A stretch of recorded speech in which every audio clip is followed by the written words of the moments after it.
എടാ മക്കളെ, ഈ 5 കാര്യങ്ങൾ അറിയാതെയാണ് നിങ്ങൾ ഇംപ്രൂവ്മെന്റ് എക്സാമിന് വേണ്ടി ശ്രമിക്കുന്നതെങ്കിൽ നിങ്ങൾ മനസ്സിലാക്കുക, എക്കണോമിക്സ് എന്ന് പറഞ്ഞ ബാക്കിയുള്ള സബ്ജക്റ്റ് പോലെയല്ല. കാരണം എന്ന് പറയുന്നത് കേരളത്തിൽ കഴിഞ്ഞ വർഷം 2026 റിസൾട്ട് വന്ന സമയത്ത് ഏറ്റവും കൂടുതൽ കുട്ടികൾ തോറ്റിട്ടുള്ള സബ്ജക്റ്റാണ് എക്കണോമിക്സ്. അപ്പോൾ അതിൽ മാർക്ക് കുറഞ്ഞിട്ടുണ്ടെങ്കിൽ അതിൻ്റെ കാരണം എന്താണ്? നമ്മൾ പഠിക്കുന്നതിന് എന്തൊക്കെ കാര്യങ്ങൾ ശ്രദ്ധിക്കാനുണ്ട്. അപ്പോൾ നിങ്ങൾ ശ്രദ്ധിക്കേണ്ട ഈ 5 കാര്യങ്ങൾ, ഇതിനൊരു പ്രത്യേകത ഉണ്ട്. ഇത് വെറുതെ 5 കാര്യങ്ങൾ നിങ്ങളോട് പറയുന്നില്ല, ഇത് കംപ്ലീറ്റ് 100% ഇത് സക്സസ്ഫുൾ ആണെന്നുള്ള ഗ്യാരണ്ടി ഞാൻ തരുന്നുണ്ട്. ഈ 100% നിങ്ങൾക്ക് ഇത് വർക്കൗട്ട് ആയിരിക്കും. കാരണം കൃത്യമായിട്ട് ഞാൻ എൻ്റെ ലൈഫിൽ ഉപയോഗിച്ചിട്ടുള്ളതാണ്. ഞാൻ ഇമ്പ്രൂവ്മെൻറ്റ് ചെയ്തിരുന്ന സമയത്ത് ഞാൻ എക്കണോമിക്സ് അല്ല, മറ്റ് സബ്ജക്റ്റുകൾ മറ്റു കുട്ടികൾക്ക് ഒരുപാട് പറഞ്ഞു കൊടുത്തിട്ടുള്ളത്, അവർക്ക് 100% റിസൾട്ട് കിട്ടിയിട്ടുള്ളതാണ് ഈ പറയുന്ന കാര്യങ്ങൾ. അപ്പോൾ നിങ്ങൾ മനസ്സിലാക്കേണ്ടത് എന്താണെന്ന് വെച്ച് കഴിഞ്ഞാൽ, ആദ്യമായിട്ട് നിങ്ങൾ ശ്രദ്ധിക്കേണ്ട കാര്യം എന്ന് പറഞ്ഞാൽ നമ്മുടെ ചാപ്റ്ററിൻ്റെ വെയിറ്റേജ് അറിയണം. ഈ ചാപ്റ്ററിൻ്റെ വെയിറ്റേജ് അറിയാമെന്ന് പറഞ്ഞു കഴിഞ്ഞാൽ നമുക്ക് ആകെ മൊത്തം 17 ചാപ്റ്റേഴ്സ് പഠിക്കാനുണ്ട്. 9 ചാപ്റ്റർ ഇന്ത്യൻ എക്കോണമിയും 8 ചാപ്റ്റർ സ്റ്റാറ്റിസ്റ്റിക്സും പഠിക്കാനുണ്ട്. മൊത്തം 17 ചാപ്റ്റർ പഠിക്കാനുണ്ട്. എല്ലാ ചാപ്റ്ററിനും ഒരുപോലെയല്ല ക്വസ്റ്റ്യൻ വരുന്നത്. എല്ലാ ചാപ്റ്ററിനും ഒരേ മാർക്കിനുള്ള ക്വസ്റ്റ്യൻസ് വരുന്നത്. ചില ചാപ്റ്ററിന് കുറച്ചേ ചോദിക്കുള്ളൂ, ചില ചാപ്റ്ററിന് ഒരുപാട് ചോദിക്കും. അപ്പോൾ ചാപ്റ്ററിൻ്റെ വെയിറ്റേജ് അറിയാമെന്നുള്ളതാണ് നിങ്ങൾ ആദ്യം ചെയ്യേണ്ട കാര്യം. രണ്ടാമത് നിങ്ങൾ ചെയ്യേണ്ട കാര്യം എന്ന് പറഞ്ഞു കഴിഞ്ഞാൽ, ഒരൊറ്റ കുട്ടികൾ പോലും എന്ത് ചെയ്യാൻ പാടില്ല, സ്റ്റാറ്റി സ്കിപ്പ് ചെയ്യാൻ പാടില്ല. മിക്കവാറും പേര് ചെയ്യുന്ന കാര്യമാണ് സ്റ്റാറ്റിസ്റ്റിക്സ്. എനിക്ക് ബുദ്ധിമുട്ടാണ്. നിങ്ങൾക്ക് മാത്രമല്ല, കേരളത്തിന് നല്ല സ്റ്റാറ്റി പഠിക്കുന്ന എല്ലാവർക്കും അത് ബുദ്ധിമുട്ടാണ്. കാരണം എന്താ, അത് കുറച്ച് പഠിക്കാനുണ്ട്, കുറച്ച് ചെയ്ത് പഠിക്കാനുള്ള സംഗതിയാണ്. അപ്പോൾ എല്ലാവർക്കും ഇത് ബുദ്ധിമുട്ടാണെന്ന കാര്യം മനസ്സിലാക്കുക. പക്ഷേ ഇത് ബുദ്ധിമുട്ടില്ലാതെ നമുക്ക് പഠിക്കാൻ പറ്റും. നിങ്ങൾ ആലോചിക്കുക, ഇപ്പോൾ പഠിക്കുന്ന സ്റ്റൈലൊന്ന് മാറ്റിക്കഴിഞ്ഞാൽ നമുക്ക് നന്നായിട്ട് ഇത് പഠിക്കാൻ പറ്റും. അപ്പോൾ സ്റ്റാറ്റി സ്കിപ്പ് ചെയ്തിട്ട് ഇമ്പ്രൂവ്മെൻറ്റ് ചെയ്യാമെന്നൊരു പ്ലാൻ നിങ്ങൾക്കുണ്ടെങ്കിൽ ഉറപ്പിച്ചു അത് മണ്ടത്തരാണെന്നുള്ള കാര്യം മനസ്സിലാക്കുക. കാരണം സ്റ്റാറ്റി സ്കിപ്പ് ചെയ്ത് കഴിഞ്ഞാൽ 40-ൽ കൂടുതൽ മാർക്കാണ് നിങ്ങൾക്ക് നഷ്ടം വരാൻ പോകുന്നത്. അപ്പോൾ സ്റ്റാറ്റി സ്കിപ്പ് ചെയ്യേണ്ട, പക്ഷേ ഇത് ഈസി ആയിട്ട് പഠിക്കാം. വഴിയുണ്ട്, ഞാൻ പറഞ്ഞുതരാം. ഇനി മൂന്നാമത്തെ കാര്യം ശ്രദ്ധിക്കേണ്ടത് പ്രീവിയസ് ഇയർ ക്വസ്റ്റ്യൻസ്. അഥവാ പ്രീവിയസ് ഇയർ ക്വസ്റ്റ്യൻസ് എന്ന് പറയുമ്പോൾ മിക്കവാറും പേര് ചെയ്യുന്ന കാര്യം തരോ, 2020 മുതൽ 2023 വരെയുള്ള ക്വസ്റ്റ്യൻ പേപ്പർ നോക്കും. അവിടെ നോക്കിയാൽ നിങ്ങൾക്ക് പണി കിട്ടാൻ പോകുന്നുണ്ട്. കാരണം എന്ന് പറഞ്ഞാൽ കോവിഡിൻ്റെ സമയമായതുകൊണ്ട് കൃത്യമായിട്ട് ക്വസ്റ്റ്യൻസ് കൊടുക്കുന്ന സമയത്ത് ഡയറക്റ്റ് ക്വസ്റ്റ്യൻസ് ആയിരുന്നു. അതായത് ഇപ്പോൾ ഉദാഹരണത്തിന് ചോദിക്കണേ, നമ്മൾ പഠിച്ചിട്ടില്ലേ ഇന്ത്യൻ പ്ലാനിങ്ങിൻ്റെ പിതാവാര്, PC മഹലനോബിസ്, ഡയറക്റ്റ് ചോദിക്കണേ. നേരെ മറിച്ച് സ്റ്റാറ്റിസ്റ്റിക്കൽ ഇൻസ്റ്റിറ്റ്യൂട്ട് ഓഫ് ഇന്ത്യ എന്ന് പറഞ്ഞ സ്ഥാപനം തുടങ്ങിയത് ആരാന്ന് വെച്ച് കഴിഞ്ഞാൽ അതെല്ലാവരും കിട്ടില്ല, അതും PC മഹലനോബിസ് തന്നെയാണ്. അല്ലെങ്കിൽ നാഷണൽ സ്റ്റാറ്റിസ്റ്റിക്സ് ഡേ ഏതാണെന്ന് വെച്ച് കഴിഞ്ഞാൽ അതും കിട്ടില്ല, അത് ജൂൺ 29. അപ്പോൾ ഇങ്ങനെ ഇൻഡയറക്റ്റ് ആയിട്ടുള്ള ചോദ്യങ്ങൾ ഈ പറയുന്ന കാലഘട്ടത്തിൽ വന്നിട്ടില്ല. അപ്പോൾ അതുകൊണ്ട് ഈ സമയത്ത് ക്വസ്റ്റ്യൻ പേപ്പർ നിങ്ങൾ ഫോളോ അപ്പ് ചെയ്തിട്ട് പ്രീവിയസ് ഇയർ ക്വസ്റ്റ്യൻസ് വർക്കൗട്ട് ചെയ്യണമെങ്കിൽ അതുകൊണ്ട് കാര്യമില്ല. പക്ഷേ ഞാൻ നിങ്ങൾക്ക് ഗ്യാരണ്ടി തരാം, ഒരു 10 വർഷത്തെ ഈ ഒരു 10 വർഷത്തെ പ്രീവിയസ് ഇയർ ക്വസ്റ്റ്യൻസ് നിങ്ങൾക്ക് ഞാൻ ധൈര്യപൂർവ്വം നിങ്ങളുടെ മുമ്പിൽ സമർപ്പിക്കുകയാണ്.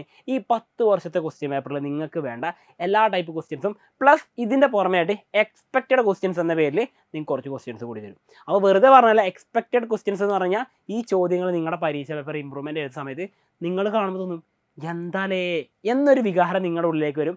അതാണ് ഞാൻ പറഞ്ഞ ഗ്യാരണ്ടി. ഈ പറഞ്ഞ പ്രീവിയസ് ഇയർ ക്വസ്റ്റ്യൻസ് നിങ്ങൾ പ്രാക്ടീസ് ചെയ്യണം. ഇനി അടുത്ത കാര്യം നിങ്ങൾ ശ്രദ്ധിക്കേണ്ടത്, നമ്മൾ ഓരോന്നും എക്കണോമിക്സ് പഠിക്കുന്ന സമയത്ത് ബാക്കിയുള്ള സബ്ജക്റ്റൊക്കെ പഠിക്കുന്ന പോലെ കാണാപ്പാഠം പഠിച്ചിട്ട് കാര്യമില്ല. കാരണം എക്കണോമിക്സ് പറഞ്ഞത് ഇവിടെ കാണാതെ പഠിക്കാനൊന്നുമില്ല. നമ്മളിതിൽ കോൺസെപ്റ്റുകൾ ഓരോന്ന് മനസ്സിലാക്കുകയാണ് ചെയ്യേണ്ടത്. കോൺസെപ്റ്റ് മനസ്സിലാക്കുക എന്ന് പറയുമ്പോൾ, ഇപ്പോൾ സിമ്പിളായിട്ട് പറയട്ടെ, നിങ്ങൾക്ക് എല്ലാവർക്കും അറിയുന്ന കാര്യമാണ് LPG പ്രോഗ്രാം അഥവാ ലിബറലൈസേഷൻ, പ്രൈവറ്റൈസേഷൻ, ഗ്ലോബലൈസേഷൻ. ഇതിൽ ഞാൻ നിങ്ങളോട് ചോദിക്കട്ടെ, ഡിസ്ഇൻവെസ്റ്റ്മെൻറ്റ് എന്താണെന്ന് നിങ്ങൾക്കറിയാം. പക്ഷേ ഈ പറഞ്ഞിരിക്കുന്ന ലിബറലൈസേഷനും ഗ്ലോബലൈസേഷനും പ്രൈവറ്റൈസേഷനും ഒക്കെ പഠിക്കുന്ന സമയത്ത് നമ്മളൊക്കെ വിട്ടുപോയൊരു സംഭവമുണ്ട്, അഥവാ നമ്മൾ ശ്രദ്ധിക്കാതെ പോകുന്നൊരു സംഭവമുണ്ട്. ഈ പറയുന്ന ഇതൊക്കെ എങ്ങനെയാണ് ഇന്ത്യയെ ബാധിച്ചതെന്ന് പറഞ്ഞിട്ട് പരീക്ഷയ്ക്ക് ചോദ്യം വരും. ഇതൊക്കെ എങ്ങനെ ഇന്ത്യയെ ബാധിച്ചത്, അത് നമ്മൾ ചിന്തിച്ചാൽ മാത്രമേ കിട്ടുള്ളൂ. ചിന്തിക്കണേ നമുക്ക് എന്ത് വേണം, കോൺസെപ്റ്റ് അറിഞ്ഞിരിക്കണം. അപ്പോൾ കോൺസെപ്റ്റുകൾ കൃത്യമായിട്ട് മനസ്സിലാക്കുക എന്നുള്ളത് നിങ്ങൾ ചെയ്യേണ്ട അടുത്ത കാര്യമാണ്. 4 കാര്യങ്ങൾ ചെയ്ത് കഴിഞ്ഞാൽ ഏറ്റവും ഇമ്പോർട്ടൻ്റ് ആയിട്ടുള്ള സ്റ്റെപ്പ് എന്ന് പറഞ്ഞാൽ ഈ 5ാമത്തെ കാര്യമാണ് ഏറ്റവും ഇമ്പോർട്ടൻ്റ് ആയിട്ടുള്ളത്. ഏറ്റവും ഇമ്പോർട്ടൻ്റ് എന്ന് പറയാൻ കാരണം, ഇതെല്ലാം നിങ്ങൾ ചെയ്യുന്നത് എന്തോ, റിസൾട്ട് വരും. റിസൾട്ട് വന്ന ദിവസം അന്ന് നമുക്ക് ഭയങ്കര ഇതുണ്ടാവും, എൻ്റെ മാർക്ക് കുറഞ്ഞു, ഇനി എന്തായാലും കുഴപ്പമില്ല, ഇമ്പ്രൂവ്മെൻറ്റ് എക്സാമിന് വേണ്ടി ഞാൻ പഠിക്കും. ആ തീരുമാനം അന്നെടുത്തു. പിന്നെ ഇമ്പ്രൂവ്മെൻറ്റ് എക്സാമിലെ അപ്ലിക്കേഷൻ വരുമ്പോഴും അപ്പോഴും നമ്മൾ തീരുമാനം എടുക്കും. പിന്നെ നമ്മൾ ഇതിൻ്റെ പിന്നാലെ പോകുന്ന എപ്പോഴോ, ഇമ്പ്രൂവ്മെൻറ്റ് എക്സാമിൻ്റെ ടൈം ടേബിൾ വന്നു കഴിഞ്ഞ് പരീക്ഷയുടെ തലേന്നോ അല്ലെങ്കിൽ 2 ദിവസം മുമ്പ് മാത്രമേ നോക്കുള്ളൂ. ഇതിൻ്റെ ഇടയിലൊന്നും നമ്മളത് ഫോളോ അപ്പ് ചെയ്യില്ല. ഈ ഒരു സംഭവമാണ് നമ്മുടെ തോൽവിയിലേക്ക് തള്ളിവിടുന്ന പ്രധാന കാരണം എന്നുള്ളത് നിങ്ങൾ മനസ്സിലാക്കുക. അപ്പോൾ നിങ്ങൾക്ക് വേണ്ട സാധനമാണ് കൺസിസ്റ്റൻസി എന്ന് പറയും.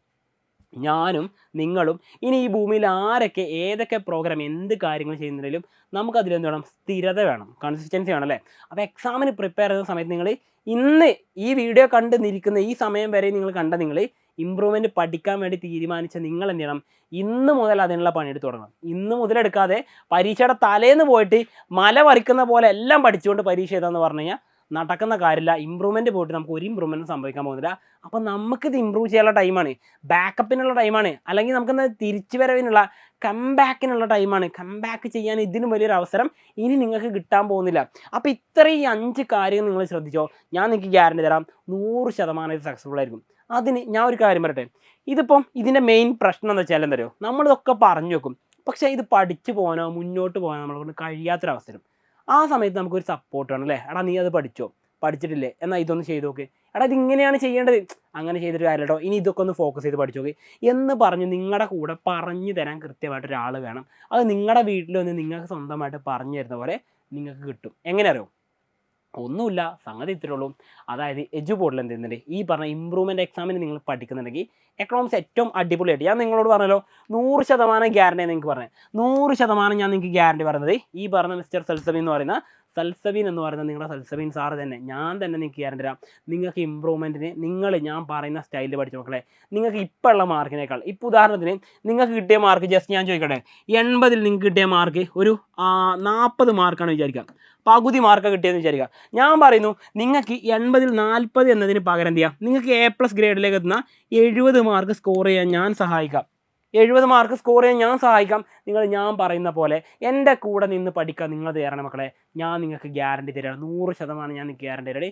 നിങ്ങൾക്ക് ഇമ്പ്രൂവ്മെൻറ്റ് ഉണ്ടായിരിക്കും, അത് ഞാൻ തരുന്ന ഗ്യാരണ്ടിയാണ്. അപ്പോൾ നിങ്ങൾ ചെയ്യേണ്ട കാര്യത്തിലുള്ളൂ, ഇതിനെക്കുറിച്ച് കൂടുതൽ കാര്യങ്ങളും ഡീറ്റെയിലും കാര്യങ്ങളും കൃത്യമായിട്ട് പറഞ്ഞുതരാം. അപ്പോൾ കൂടുതൽ അപ്ഡേറ്റ്സും കാര്യങ്ങളൊക്കെ വരുന്നുണ്ട്. നിങ്ങൾ ചെയ്യേണ്ട കാര്യം ഇതിൻ്റെ എന്തെങ്കിലും ഡീറ്റെയിൽസ്, അതല്ല ഈ പറഞ്ഞതിന് പുറമേ ആയിട്ട് നിങ്ങൾ മനസ്സിലാക്കേണ്ട കുറച്ച് കാര്യം കൂടി ഉണ്ട്. അപ്പോൾ അതറിയാൻ വേണ്ടി എന്ത് ചെയ്യാം, നിങ്ങൾക്ക് ഈ പറഞ്ഞിരിക്കുന്ന ഇറ്റ്സ് മീ എന്ന് പറഞ്ഞ ഈ പറഞ്ഞിരിക്കുന്ന ഇൻസ്റ്റാഗ്രാം ഹാൻഡിൽ, ഒരു പക്ഷേ നിങ്ങളും ഉണ്ടാവും, ഇൻസ്റ്റാഗ്രാമിൽ നിങ്ങളും സജീവമായിട്ടിരിക്കുന്ന ആൾക്കാരൊക്കെയും. അപ്പോൾ നിങ്ങൾക്ക് എന്ത് ചെയ്യാം, ഇറ്റ്സ് മീ സൽസബി എന്ന് പറഞ്ഞ ഹാൻഡിൽ നിങ്ങൾക്ക് എന്ത് ചെയ്യാം ചോദിക്കാൻ, ഞാൻ ടീച്ചറായിട്ട് പറഞ്ഞത്.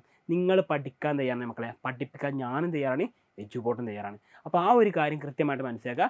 പരീക്ഷയാണ്, നമുക്ക് ഇമ്പ്രൂവ് ചെയ്യാനുള്ള സെക്കൻഡ് ചാൻസ് ആണ്, കംബാക്ക് അടിക്കാനുള്ളതാണ്. നമ്മളെ കളിയാക്കി ഒരുപാട് പേരുണ്ട്, പുച്ഛിച്ചാലേ ഒരുപാട് പേരുണ്ട്, അവരുടെയൊക്കെ മുമ്പിൽ കംബാക്ക് അടിക്കാനുള്ള ടൈമാണ്. മറക്കണ്ട, ഇതാണ് ടൈം, ഇപ്പോഴാണ് പഠിക്കേണ്ടത്. വീണ്ടും കാണാം.